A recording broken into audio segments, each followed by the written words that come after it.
आजचा हा दुसरा व्हिडिओ आहे। रजोनिवृत्ती म्हणजे मेनोपॉज हा आपल्याला नॉर्मल किंवा ॲबनॉर्मल अशा दोन प्रकारे असू शकतो।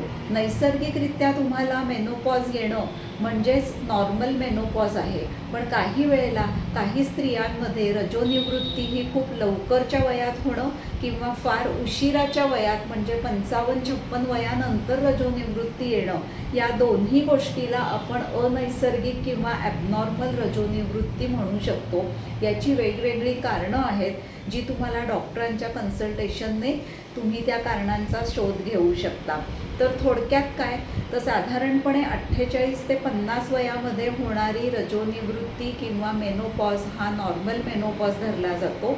या वयाच्या आधी किंवा खूप उशिराच्या वयात होणारा मेनोपॉज या दोन्ही गोष्टी चुकीच्या आहेत। आयुर्वेदामध्ये मुळातच मेनोपॉज किंवा रजोनिवृत्ती ही वातदोषाच्या प्राबल्यामुळे शरीरात घडत असते।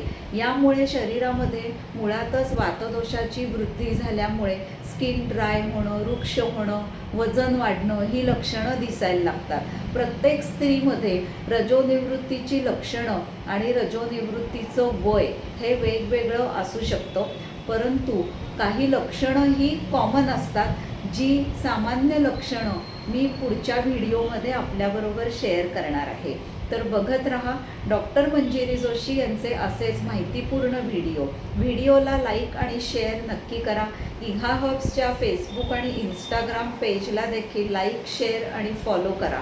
याचबरोबर इहा हर्ब्सच्या यूट्यूब चॅनलला देखील सबस्क्राईब करायला विसरू नका, जेणेकरून पब्लिश होणाऱ्या नवीन व्हिडिओजची आपल्याला माहिती कळत राहील। आपल्या काही शंका असतील तर नंबर कॅप्शनमध्ये दिलेला आहे, मला मेसेज जरूर करा।